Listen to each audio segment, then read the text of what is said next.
السلام عليكم البنات، جيسبر كو فوز الي بيان وكلشي يكون مزيان عندكم. فيديو جديده اليوم. هذا الفيديو ان شاء الله غادي ندويو على كاع الطرق ديال ازاله الشعر، جميع طرق ازاله الشعر، من الارخص للاغلى، المميزات ديالهم، السلبيات ديالهم، الطريقه كيفاش كتقدروا تخدموا بهم، والمده باش كينوض لكم الزغب مره ثانيه.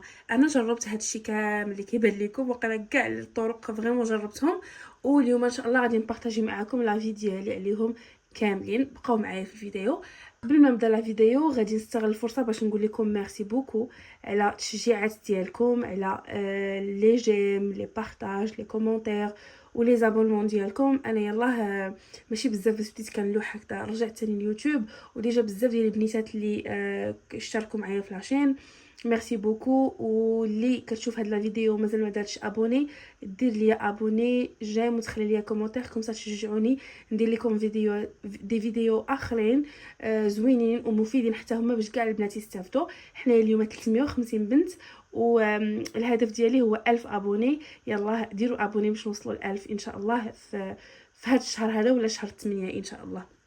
اول طريقه ديال ازاله الشعر غادي نبداو بها، واللي هي ارخص طريقه واللي كاينه في كل بيت، اللي هي الخيط.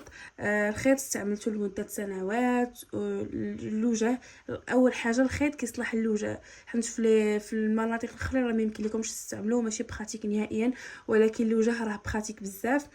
المميزات ديالو، الشعر ما كينوضش في مده قصيره بحال الرازوار والطرق الاخرين، كينوض لمده طويله، ابتداء من 2 ديال الاسابيع. سهل بزاف الاستخدام، وخاصكم غير خيط تقدروا ديروه في اي وقت. بالنسبه لي انا ما كانش كيشكل لي مشكل وما كانش كيضرني بزاف، ضرني غير في المرات الاولى اللي كنت كنستعملو، ومن بعد ما بقاش نهائيا كيضرني بحال البشره ديالي تعودت عليه. فبالنسبه لي الخيط زوين بزاف. البنات اللي ما يقدروش يديروا اللازر مثلا المنزلي يديروه هو، راه هو احسن بزاف بيان سور من لي غازوار، من لاسيغ، من الواكس، لان لاسيغ والواكس مع الوقت في البلاصه ديال الوجه كدير لكم كترهل لكم البشره ديالكم. فإلا ما كنتوش تقدروا ديروا اللازر كنصحكم بالخيط. الطريقه ديال ازاله الشعر اللي غنشوفوا في هذا الفيديو ان شاء الله هما هاد لي غازوار هادو. انا غندوي على لي غازوار وهادو الفلامينغو، زعما في طريقه واحده انا كيجوني بحال. اول ايجابيه فيهم، لا هادو الفلامينغو ولا لي غازوار العاديين، اول ايجابيه هو الوقت سراعين بزاف، كتقدروا ديروهم في اي وقت، ما كياخذوش لكم الوقت بزاف بحال الطرق الاخرين. كتجيو كتستعملوهم احسن. لي غازوار اللي عندي انا هما فينوس، هادو ديال اكسيون حتى هما مزيانين، ولكن فينوس كيبقاو احسن. سورتو الا كنتو غتستعملوهم لا بارتي انتيم ولا لي زيسيل كيبقاو احسن اكيد، وكيكون فيهم حتى واحد لو جيل في الشفرات هنايا كيخليكم انه تكون العمليه سهله بزاف. الايجابيه كيف قلت لكم هو انه سريع، ولكن السلبيات ديالو هو ان الشعر كينوض دغيا دغيا. و اوسي الا كانوا عندكم لي زغمون مخلبقين هادشي كيريسكي ان الشعر ديالكم ينوض اكثر، يولي خشن وينوض بكميات كبار، لان هذا كيبقى غازوار ما تنساوش. انا واش كنصحكم بهم ولا لا؟ انا كنصحكم بهادو في الوجه مثلا، وصراحه هادو كنصح بهم غير في الوجه.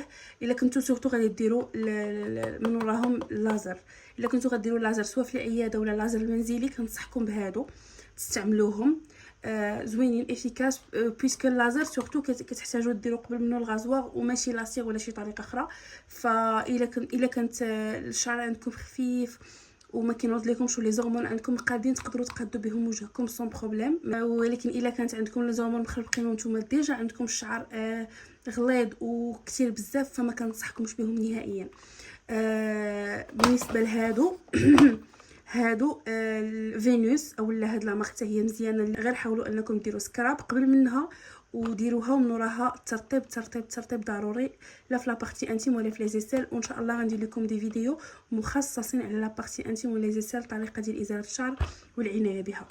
دابا غادي ندوزو لثالث طريقه ديال ازاله الشعر، واللي هي بيان سور لي طوندوز. اول حاجه في طوندوز، هادو راهم بحال بجوج بيهم كيحيدوا الشعر، مي هادو ما كيحيدوش من الجدر وفي نفس الوقت ما كيغازيوش. يعني فوالا هادو ما كيغازيوش، ماشي بحال لي غازواغ وهادوك الفلامينغو اللي دابا يلاه وريتهم لكم. نو هذا كيحيد الشعر ولكن غير من الفوق. فبالنسبه للسلبيات ديالو، اكيد الشعر كينوض دغيا، اكيد ما كيطولش بزاف كيف ما كيطول بلاصيغ باللازر، لانه ما كيتحيدش من جدر. هذه هي السلبيه ديالو. غنجي لكم الايجابيات انه سريع حتى هو بزاف بحال الغازواغ، ولكن في ايجابيه اخرى احسن من الغازواغ، هو ما كيقصش لكم الجلده ديالكم، فما كيديرش لكم حميره، كيديرش لكم سويداد، ما كيديرش لكم الحبوب، ما كيحسش لكم لابو ديالكم، وما كيغازيش لكم الشعر من الجلده كومسا، ما كينوصل لكمش كتير مع الوقت. فالبنات اللي ما يقدروش يديروا اللازر او اللوميير بلسي، كنصحهم بالطوندوز، كتبقى هي احسن وسيله بين ما قدرتوا ديروا اللازر. ما ديروش لي غازواغ، ما كنصحكمش بهم. لي غازواغ انا كنقول ديروهم الا كنتو غديروا هذا من وراهم، ولكن الدوام هذا كيبقى هو احسن وسيله. غادي ندوزو لرابع طريقه ديال ازاله الشعر، واللي هي لاسيغ الشمع، وقيلا كيتسمى الشمع. لا هادي ولا لاسيغ فخواد، اللي هو داك الشمع اللي كيكون في شرائح كيكون بارد. هادو بجوج بهم انا كيجوني نفس الحاجه. الفرق ان هذيك بارده وهذه سخونه، هذه تقدري تحرقي راسك والاخرى لا، ولكن هذه بلو افيكاس كالاخرى. هذه ملي كديريها كتحيد لك الشعر من الجدر. الدقه الاولى باغ لاسيغ البارده او الشمع البارد كيقدر ما يحيد لك الشعر من المره الاولى، خصك تعاودي مره ثانيه وثالثه باش ان الشعر كيتحيد لك 100%. اول حاجه باش نهضروا على الثمن ديال هذه، ما غالياش. هاد لاباري هذه كتشريها بواحد، الا كنتي في المغرب بواحد 100 درهم هكذاك. دابا يقدروا يكونوا رخاص وكاع اكثر. واحد 100 درهم كدي ليك سنوات وسنوات وسنوات. ابخي كتشري هاد الكارتوش هذه، كاينه هذه ديال العسل وكاينه هذه ديال الغوز. هذه نورمالمون ديال لابو سونسيبل، وهذه ديال لابو العاديه. بالنسبه ليا هذه الصفراء كتبقى احسن. الطريقه ديال ازاله الشعر بها معروفه، اكيد انكم كتسخنوها. هنايا عندها واحد البريز كتبرونشيوها مع الضوء، كتسخن. هذه اللي لداخل كتسخن، ومن بعد كتبداو كديروا هكذا على ايديكم، وكديروا هذوك الاوراق كتحطوهم من الفوق وكتحيدوا هكذا الشعر. هذه الطريقه ديالها معروفه، ما كاينش اللي ما كيعرفهاش. الايجابيات ديالها، الشعر ما كينوضش بمده قصيره نهائيا، كينوض من وراء 2 الاسابيع 3 الاسابيع، كاين اللي شهر على حساب كل وحده والكثافه ديال الشعر اللي عندها. ثاني حاجه، كتخلي لابو رطيبه، ولكن بالنسبه للناس اللي عندهم لابو سونسيبل راه ديما من وراها كتبقى لكم البشره ديالكم حمراء وكينوضوا لكم الحبوب. فانا كانت كديرها ليا ملي كنخدم بها، هادشي علاش مابقيتش كنخدم بها. اي وحده كنخدم كتولي ليا بشرتي حمراء بزاف، كينوض ليا الحبوب، ولكن كيمشي داك الحبوب من بعد كلكو زور، ماشي مشكل. المهم ديروا ليه شي كريم باش يحيد داك التهيج ديال البشره. السلبيه ديالها انها كتقصح بزاف بزاف صراحه، كيقصح بزاف. وثاني حاجه كياخذ بزاف ديال الوقت. الا كنتي بغيتي ديريها لرجليك لايديك لو كور ديال كامل، راه خصك نهار كامل. تشوف كتعيي بزاف وكتاخذ بزاف ديال الوقت. خاصك نهار كل 3 سنين نهار غير ديالها، وهذا الشيء صراحه كيعجز مع الوقت، كتولي كتعجزي انك ديريها. فشنو غنقول، واش ننصح بها ولا لا؟ صراحه ماشي بزاف، ما كنصحش بها بزاف. بالنسبه ليا هذه خصها بزاف ديال الوقت وبزاف ديال الجهد، وهذا الوقت ما بقى عند حتى شي واحد. دابا انسان ولا كيقلب على الحاجه السهله اللي دغيا يديرها ويمشي يقضي شغالاته. ان شاء الله غندوي لكم على الطريقه ما قبل الاخيره ديال ازاله الشعر، اللي هو الواكس.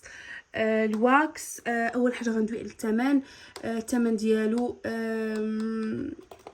الثمن ديال هذه جوبونس كنت خديتها بشي كدا 20 اورو من فرنسا، كنظن ياك كنت خديتها بكدا 20 اورو، يعني 200 درهم وزياده. وحتى في المغرب كنظن هذاك هو الحدود ما بين 100 و 200 درهم، فتا هي ما غالياش بزاف. كتشري هذه غير مره واحده، وابري كتبقاي تشري هذوك الحبيبات اللي كتسخنيهم. هنايا كتجي هذه وكتسخني فيها الحبيبات، وعندها الغطايه ديالها. انا ما عرفتش فين درتها بيسكو صافي لونطون ما استعملتهاش.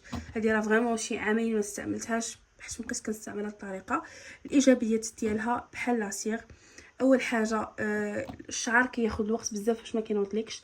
ثاني حاجه هي ما كتقصحش بزاف، ماشي بحال لاسيغ هي كتحكمي فيها وكتقدري ديري بارتي صغيره ما كتقصحش بزاف، واستعمال ديالها ساهل بزاف على لاسيغ.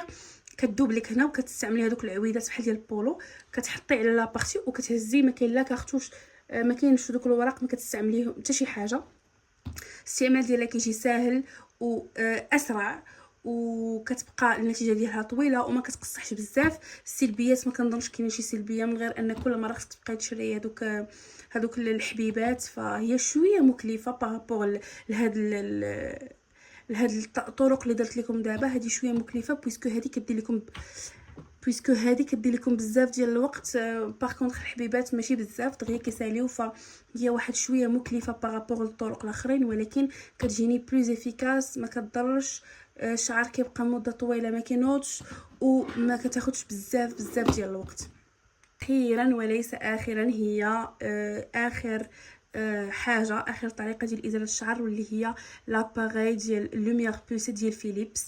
هاد لاباري هذه درت لكم عليها جوج ديال الفيديوهات مطولين في لاشين يوتيوب ديالي، حاولوا انكم تدخلوا وتشوفوهم الا كنتم مهتمين انكم تشريوها باش تعرفوا المميزات والسلبيات ديالها والتجربه ديالي معاها من بعد سنتين. انا دابا غادي نقول لكم بعجاله شنو الراي ديالي فيها. واما حسن، انا بالنسبه لي هذه واعره بزاف، كتحيد الشعر من ابتداء من شهرين ديال الاستعمال، كتحيد لك الشعر بنسبه ديال 80-90%، 80 نقولوا 80%. من وراها كتبداي ديري من ورا 2 موا 3 موا ديال الاستعمال ديالها، شاك 2 سيمين، كل اسبوعين كتستعمليها لواحد المنطقه في الجسم ديالك، راه فيها بزاف ديال الريوس على الراس ديال الجسم كامل. كاين الراس ديال الابطين، كاين ديال لا بارتي انتيم، وكاين ديال الوجه، فيها 4 ديال الريوسه، وكيجي معاها الشارجور ديالها والكتيب اللي كنشرح لكم فيه كلشي. هادشي كامل كيجي في هاد لاطخوص هادي. المهم قلت لكم انا درت عليها فيديو مطول، حاولوا انكم تدخلوا تشوفوه. الراي ديالي عليها انها زوينه، كتستحق انكم تشريوها. هي احسن طريقه الى ازاله الشعر في هادشي كامل. كتهني من الشعر بطريقه نهائيه، ما كتضرش بزاف، نو كتغيت هكا تكات بساطين خفاف، كتستحمليهم اكيد، ما كتضرش بزاف.